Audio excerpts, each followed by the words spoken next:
Good morning. This is Randy Landry, and this is my 21st podcast in my series in Common Sense and Ramblings in America.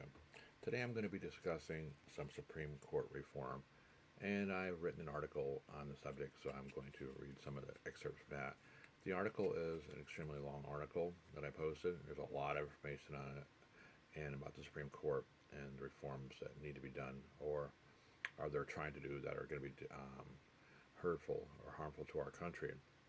And you can find them in common-sense-in-america.com, and that's my blog.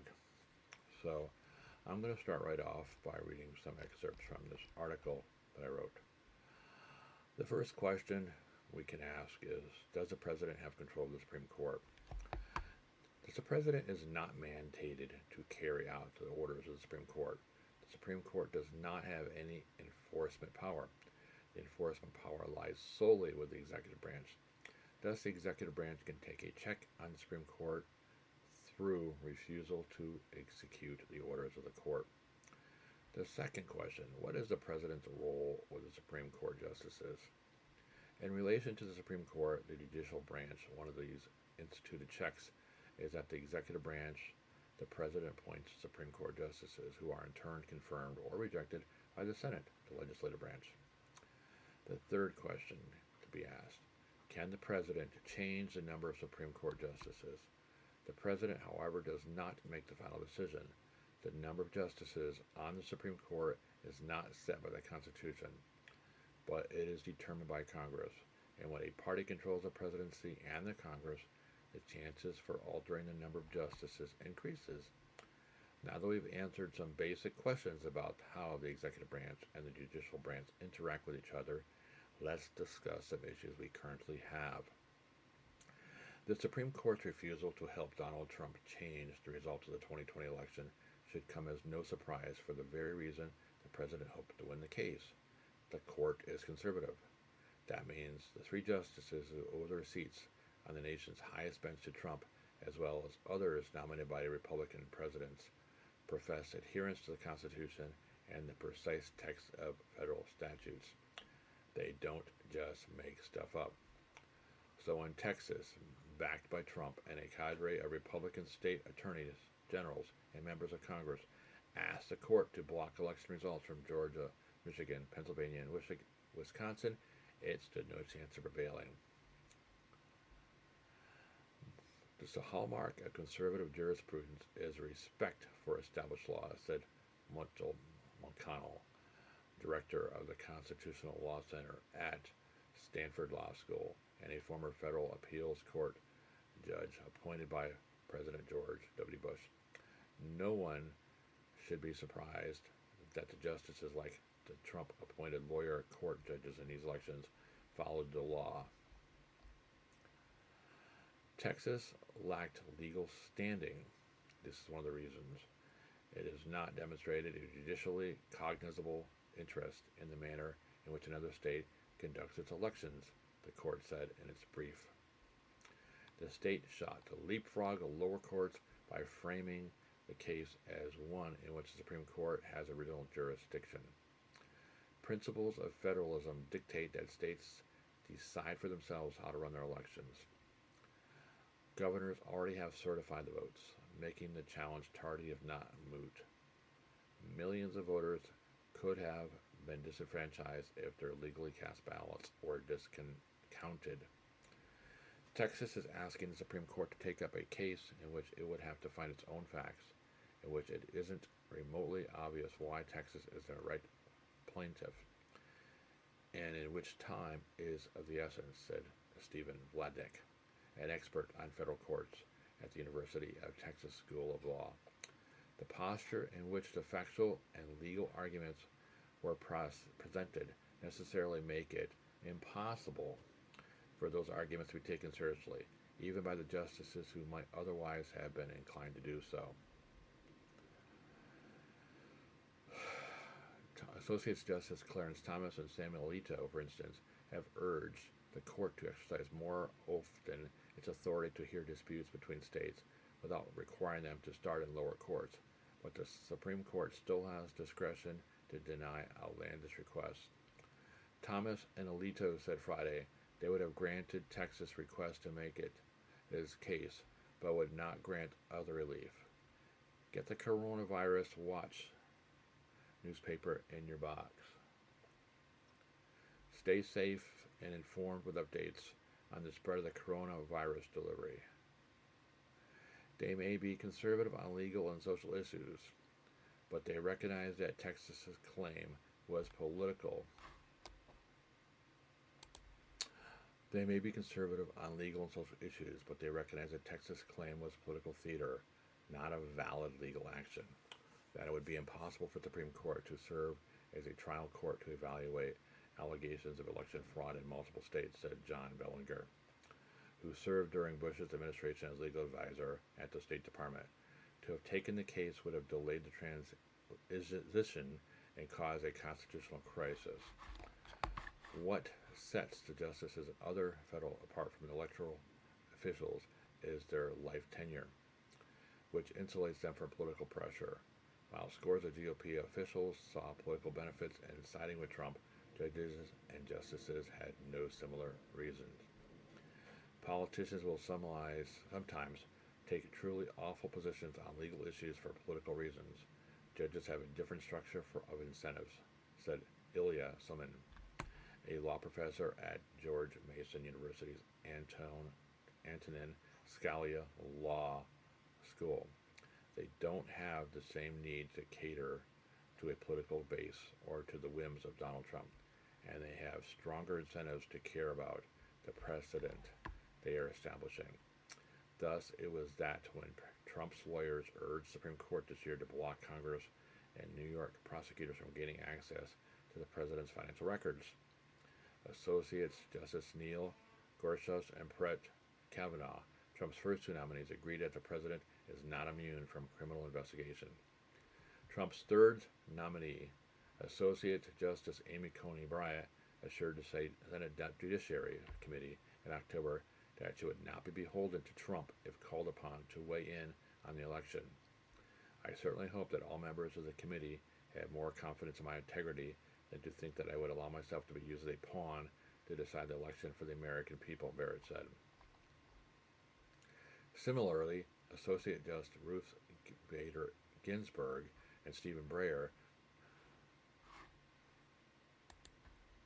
joined the court's unanimous 1997 ruling that President Bill Clinton could not sidestep a sexual harassment lawsuit brought by former Arkansas state employee Paula Jones.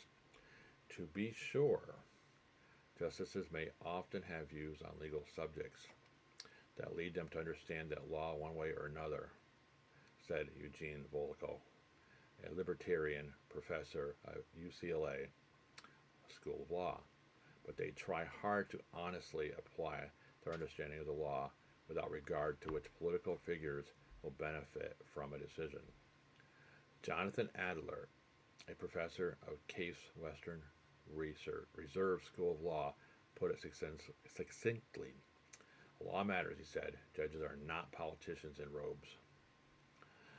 Biden, assembling commission to study Supreme Court reform report. The Biden administration is assembling a bipartisan commission to consider expanding the U.S. Supreme Court, an idea that Senator Majority Leader Chuck Schumer this week called the big one. The commission will be housed under the purview of the White House's counsel office and filled out with the behind-the-scenes help of the Biden campaign's lawyer, Bob Bauer, who will co-chair the commission. A specific mandate is still being decided, but in a signal that the commission is indeed moving ahead, some members have already been selected according to multiple people familiar with the discussion. Several leading lawyers and former Justice Department officials have been recruited for the panel, which is expected to have been between 9 and 15 members, Politico said, citing sources familiar with the plan.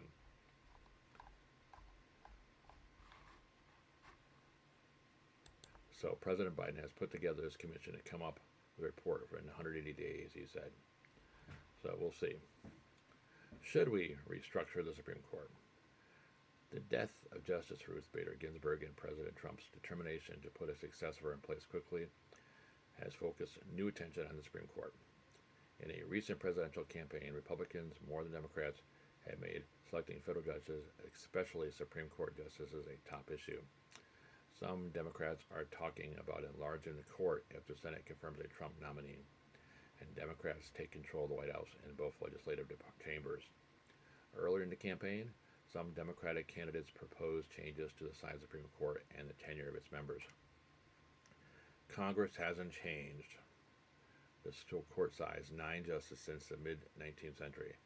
The justices, like about half the roughly 2,000 federal judges, have tenure during what the Constitution calls good behavior, essentially for as long as they want to serve, subject only to rare legislative impeachment and removals. Unsettled is whether Congress could limit justices' tenure on the Supreme Court as long as it preserves their tenure as judges by reassigning them to other federal courts. It typically takes a crisis to generate support for major change to the federal courts, but some Democrats have vowed to push the issue if Trump fills RBG's seat after Republicans blocked Obama's nominee in 2016. The Constitution specifies no size for the Supreme Court. Congress settled on 9 in the late 1860s to match the number of judicial circuits. Supreme Court justices have been serving longer terms, with a median term of about 26 years since 1981. A closer look. A review of competing proposals. Interest groups and candidates offer both partisan and nonpartisan proposals, adding seats as payback. In the partisan approach, Democrats, once they are in control of the White House and Congress, would enact a statute adding 2 seats to the court, whose Democratic appointees would counter the most recent Republican appointees. Former Attorney General Eric Holder raised the prospect in March 2019, as did progressive groups such as Take Back the Court and Demand Justice. Advocates are frank about their motives. Republicans, they say, stole a court seat from the Democrats in 2016 when they refused to consider Merrick Garland, Obama's nominee, to replace the late Antonin Scalia. Then in 2017, filled the vacancy with Neil Gorsuch on a party line vote. Add seat advocates also point to Brett Kavanaugh's controversial confirmation and claims that neither the Justice Department nor the Senate fully investigated charges of misbehavior from his high school days and beyond. More broadly, critics note that presidents who came to office despite losing his popular vote appointed 4 of today's 5 conservative justices, and Senate confirmation of RBG's successor would make it 1 more. And while senators historically have confirmed justices by margins large enough to represent a majority of voters, even given the Senate's constitutional malapportionment, the senators who confirmed the Justice Clarence Thomas, Gorsuch, and Kavanaugh represented less than half the population.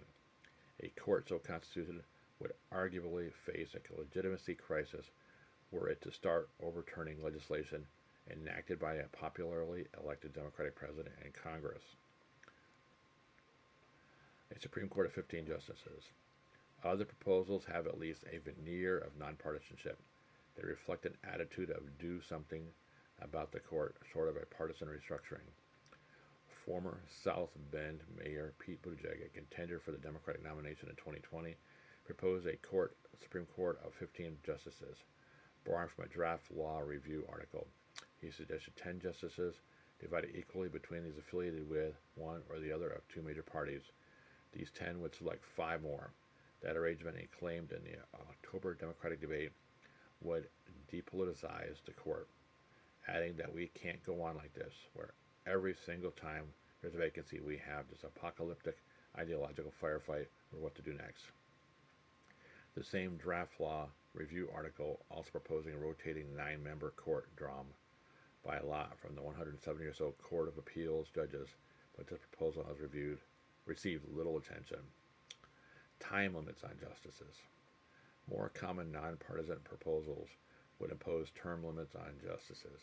A bipartisan group of judges and law professors began to push this in 2009, and longtime and highly regarded political analyst Norman Ornstein has promoted it at least since 2014 and renews the call regularly. Proponents suggest an 18-year term followed by if the justice wishes service on a lower court to honor the constitutional promise of good behavior tenure. Fully implemented, that arrangement would produce a Supreme Court vacancy every 2 years, barring unanticipated openings. That is, says advocates would lower the temperature of confirmation battles. Both sides would realize that the nominee would not be in the court for the quarter century or more, and that has become the norm. What's more, regular turnover would deter the search for young, less experienced nominees who might serve 2 or more decades, and it would bring new blood more often to an institution that was created when average lifespans were much shorter than now. Major questions. Is there any appetite for changing the Supreme Court? It typically takes a crisis to generate support for major change to the federal courts. Until now, there has been little evidence today of public appetite for such change. But the rush to fill RBG's seat late in the election year appears to have whetted this appetite. The size of the Supreme Court came up, albeit obliquely, in the 2019 Democratic debates, and particularly during the 12-candidate October debate, and the commentariat occasionally raises the matter. Several Democratic senators in Supreme Court brief pointed to a May 2019 Quinnipiac University National Survey that they claimed a majority of now believes the Supreme Court should be restructured in order to reduce the influence of politics. But the survey question gave no definition of restructured, and supporters registered just a bare majority. At Marquette University Law School National Survey in October 2019 also included a long bank of questions about the court. More relevant, it found that nearly 3/5 opposed increasing the number of justices, and that even among committed Democrats as opposed to a lean Democrat, support was evenly split. By contrast, nearly 3/4 favored term limits, regardless of party. As the presidential campaign kicks into higher gear, and with the court now hearing arguments and eventually issuing discussions on polarizing issues such as transgender rights and unemployment and the fate of non-citizens brought to the country as children, proposals to enlarge the court or trim its members' tenure might gain traction and move the campaign beyond Republican boasts about filling vacancies and Democratic pledges to appoint Roe sympathetic justices. Would enlarging the Supreme Court produce quid pro quos? Adding seats to the Supreme Court precipitate a game of tit for tat. Upon gaining control, one party would expand the court. After the next election, the other party would slim it back down to size or enlarge it much even more. Such rinse and repeat politics would be costly for the court, creating, if nothing else, full employment for the court's carpentry shop as it reconfigured the courtroom's bench every few years. Is anything sacrosanct about a 9-seat Supreme Court? The Constitution specifies no size, which has a variety from 5 to 10 justices, depending on the number of judicial circuits. A major job of Supreme Court justices until the late 19th century was to travel about their assigned circuits, trying cases in the old circuit courts, the system's major trial court until 1891. Congress settled on 9 circuits in the 1860s and just 9 justices. Despite this 9 by happenstance, some speak of a 9-member court as a Goldilocks ideal, not too big, not too small. In opposing Franklin Roosevelt's 1937 plan to add justice to the court, Chief Justice Charles Evans Hughes warned about more judges to hear, more judges to confer, more judges to discuss, more judges to be convinced and to decide. The present number of justices is thought to be large enough so far as the prompt, adequate, and efficient conduct of the work of the court is concerned. Of the 54 state and territorial high courts, 29 have 7 members. Only 10 have 9, and none has more than 9. Judges on the 13th federal courts of appeals range from 6 to 29, with a median size of 13, but those courts do almost all their work in randomly selected 3-judge panels. Having 3 justice panels decide cases for the entire Supreme Court would be unworkable because losing litigants would inevitably appeal a panel decision to the entire court, prompting satellite disputes about whether to rehear the case, and would probably violate Article 3's mandate for one Supreme Court. The United States 12-member Supreme Court works, or United Kingdom, mainly in panels. The Canadian Supreme Court and Australian High Court have 9 and 7 judges, respectively. Is the proposal to add seats to the Supreme Court and to have some justices appoint others constitutional? Is it practical? Congress clearly has the constitutional authority to change the size of the Supreme Court, and a statute prescribing some form of political party affiliation would withstand constitutional scrutiny. Section 251A of the Title 28 provides that no more than 5 of the 9 U.S. Supreme International Trade Court judges may be from the same political party. The website of the Trade Court, though, makes no mention of its party requirement, a reflection, perhaps, of a general distaste for the idea. Less debatable is whether the Constitution would countenance some justices appointing other justices, given Article 2's mandate that the President, with Senate approval, appoint justices of the Supreme Court. It leaves Congress the discretion to vest the appointment of such inferior officers as they think proper, and the President, the courts, or executive branch officials. The 555-member court plan would likely strike most legislatures.